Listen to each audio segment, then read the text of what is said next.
Bonjour et bienvenue, voici notre tour d'horizon économique, géopolitique et boursier. Nous sommes le jeudi 19 décembre. Pour comprendre comment tourne la planète finance, c'est sur la bourse au quotidien et nulle part ailleurs. Et l'épisode du jour s'intitulera « Après 4 jours de grand sommeil, les 4 sorcières et le grand réveil ». Alors le grand réveil, ça sera peut-être pour le lundi 23 décembre, enfin.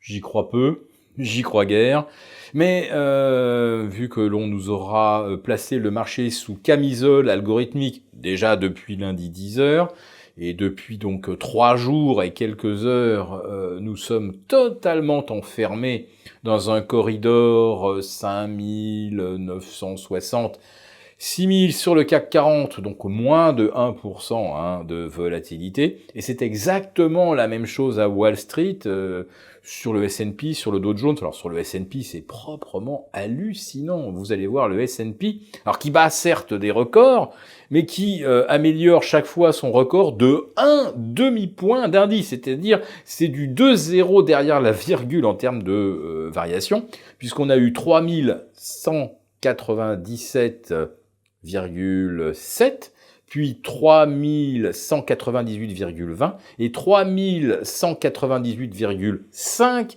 hier. Vous voyez, les 3 derniers records sont en moins de 1 point d'indice, et le S&P aura fluctué entre 3191 et 3198 depuis lundi. Enfin, il n'y a plus de marché, vous le savez, mais là, vous en avez une démonstration absolument tonitruante. Donc, les jeux sont faits depuis lundi. Les habillages de bilan, on voit qu'il se passe pas grand-chose d'original. En fait, tout se passe même exactement comme le prédit la théorie.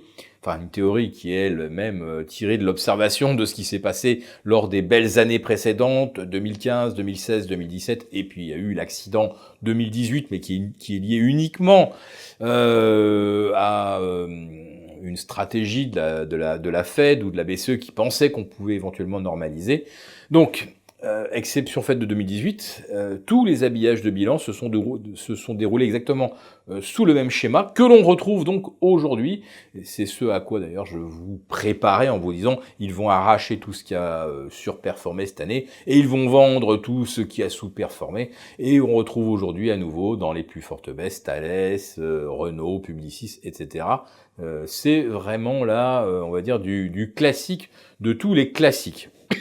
Alors, je vous parle de camisole algorithmique, je pourrais également vous dire qu'on a totalement anesthésié la volatilité des marchés, et on le fera donc jusqu'à demain, journée des 4 sorcières, mais à partir de lundi, on n'est pas à l'abri de mouvements beaucoup plus volatiles, puisqu'on sera sur l'échéance janvier, puis que les jeux sont faits pour 2019, et c'est tout ce qui compte. Alors, la question qu'on peut se poser également, c'est que on a eu un automne, octobre, novembre, décembre, qui constitue presque l'exacte symétrique de l'automne 2018. On avait eu 20% de baisse en ligne droite. Bon, là, on n'a pas 20% de hausse, naturellement. On a 25 sur l'année, c'est déjà pas mal. Mais on a quand même plus de 12% de hausse depuis le 2 octobre. Et de façon, alors, parfaitement régulière et complètement symétrique par rapport au mouvement de correction de 2018. Et tout s'était retourné, donc à la hausse, le 3 janvier 2019.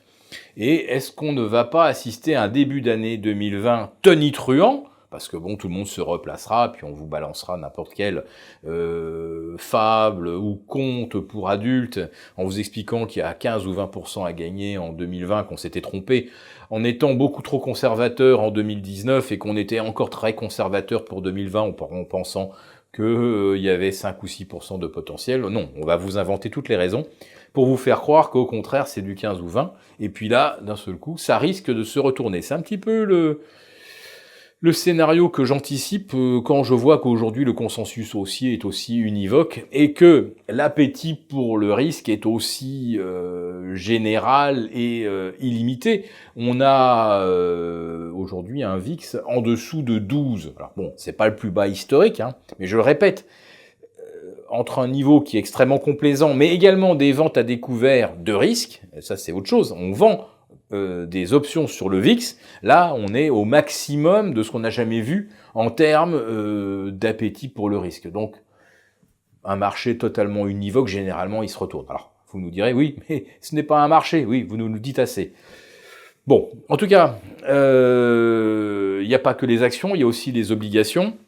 Et là, on n'est pas à l'abri non plus d'une correction. On est tout près maintenant avec une OAT qui affiche 0,06% de rendement et qui pourrait bien d'un seul coup se mettre à décaler en direction de 0,25. Et ça, une correction des marchés obligataires, ça secouerait méchamment les marchés d'actions. Alors, la thématique de l'obligataire, des taux, vous le savez, c'est ce qu'on va aborder, nous, avec Pierre Sabatier, à l'école de guerre le 9 janvier. Vous pouvez donc vous inscrire, c'est gratuit. Mais attention, là, on approche de l'échéance, il ne reste plus beaucoup de place, donc ne tardez pas trop.